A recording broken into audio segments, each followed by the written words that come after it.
All right, speaking of rings, we're going to continue our missing ring spotlight.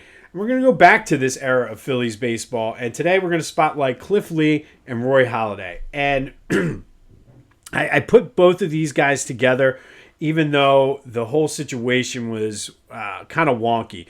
If you remember, these two will always be intertwined, by the way. That's why I'm putting them together. But if you remember, the Phillies brought in Cliff Lee in the 2009 season at the trade deadline, and he really helped them down the stretch get to the World Series. Played well in pitched well in the playoffs and the World Series, and then they let him go, or they traded him to the Rangers, brought him back for the 2011 season. They let him go and traded him because they actually signed Roy Halladay to begin for the 2010 season. And both of these guys were amazing during their time in Philly.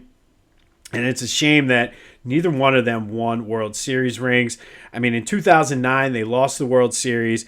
They made uncharacteristic mistakes in that World Series against the Yankees.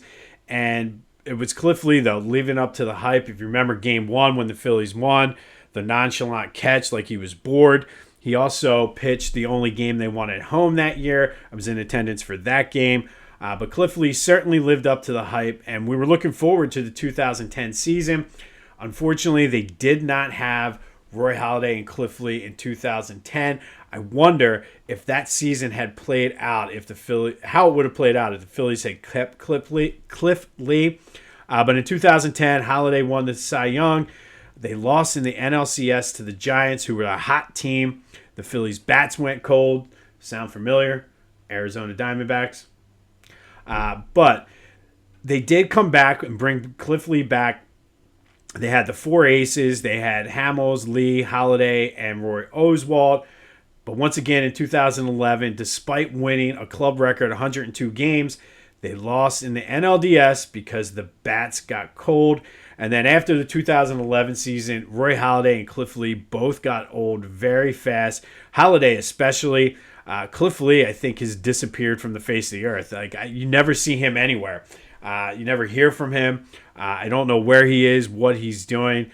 But, man, to me, it's frustrating because any of those 3 years from 2009 to 2011, the Phillies pretty much were the best team in Major League Baseball. And for them to not win a World Series is really disappointing. They could have won it any of those 3 years.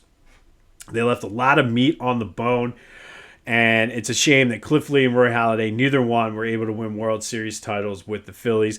And I still think, and that this is going to lead into to today's question of the day, this is one of the most disappointing eras of in Philly sports history, that 2009 through 2011 stretch run. But today's missing ring spotlight, Cliff Lee and Roy Halladay never won in Philly despite both of them at various times being the ace of the team.